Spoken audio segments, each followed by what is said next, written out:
Olá, eu sou o Caveira Sábia.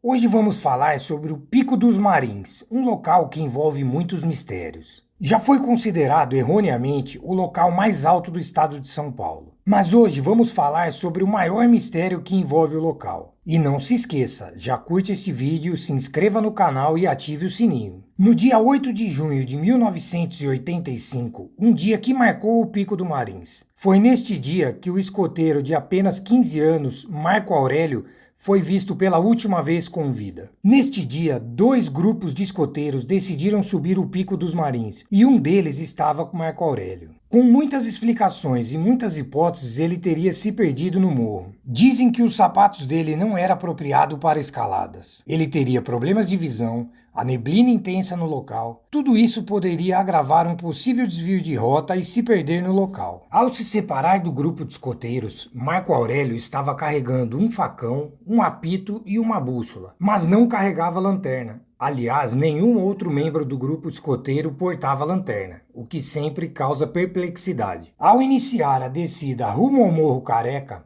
Marco Aurélio chegou a fazer algumas marcações nas pedras com giz, de setas direcionais e o número 240, cujo propósito era indicar o seu caminho, o que também possibilitaria ser encontrado pelos outros. Marco Aurélio tinha certeza de que os outros escoteiros estavam vindo logo atrás dele, porém lentamente, seguindo as suas marcações de giz. Marco Aurélio não tinha experiência ou conhecimento sobre a trilha do Pico dos Marins, pois era a primeira vez que estava ali, e poderia facilmente ter se confundido ou se enganado sobre a direção correta, optando por algo como descer sempre é a melhor escolha. Uma vez descendo inadvertidamente a vertente do Vale do Palmital, Marco Aurélio pode ter sido surpreendido por um denso nevoeiro que subia pelo citado vale naquela tarde, reduzindo drasticamente a sua visibilidade e orientação. Somado a isso, Marco Aurélio poderia ter sido afetado pelo crepúsculo antecipado causado pela sombra projetada pelo pôr do sol na vertente do vale, diminuindo ainda mais a luminosidade, sua orientação e, consequentemente, sua segurança. Como resultado de tantas adversidades, Marco Aurélio poderia ter sido vítima de um acidente súbito e fatal, como uma queda em um buraco profundo ou uma fenda, ou, com o cair da noite, pode ter interrompido seu deslocamento por prudência e buscado abrigo em algum lugar escondido, para tentar se proteger do frio, e morrido de hipotermia. Provavelmente, Marco Aurélio tentou usar seu apito para chamar a atenção dos outros escoteiros, mas eles já estavam muito longe, do outro lado da montanha, descendo a vertente mineira. Ele também não foi ouvido por nenhuma das outras pessoas que estavam descendo o Pico dos Marins naquela tarde, pois elas já tinham passado pela crista antes de sair da trilha. Por volta das 17 horas, seu deslocamento errático foi irremediavelmente afetado pela neblina e pelo crepúsculo. Após notarem o seu desaparecimento, a polícia foi notificada. Foi criado um grupo de busca com mais de 300 homens que vasculharam tudo por 21 dias, inclusive locais improváveis,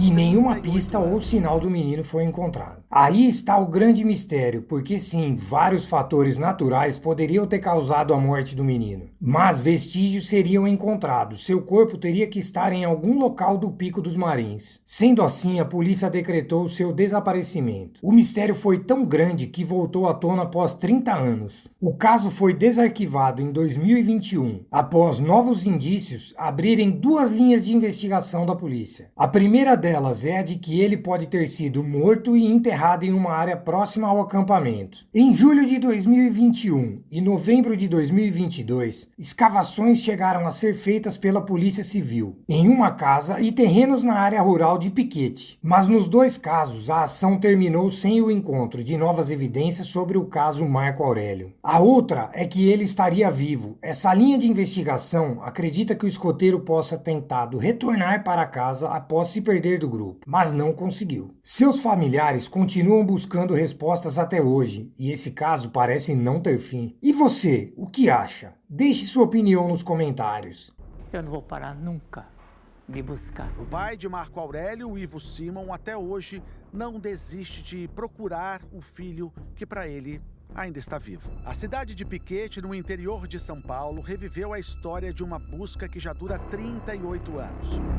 Um evento chamado de Eu Procuro Marco Aurélio reuniu personagens importantes envolvidos com o maior mistério de uma criança desaparecida no Brasil.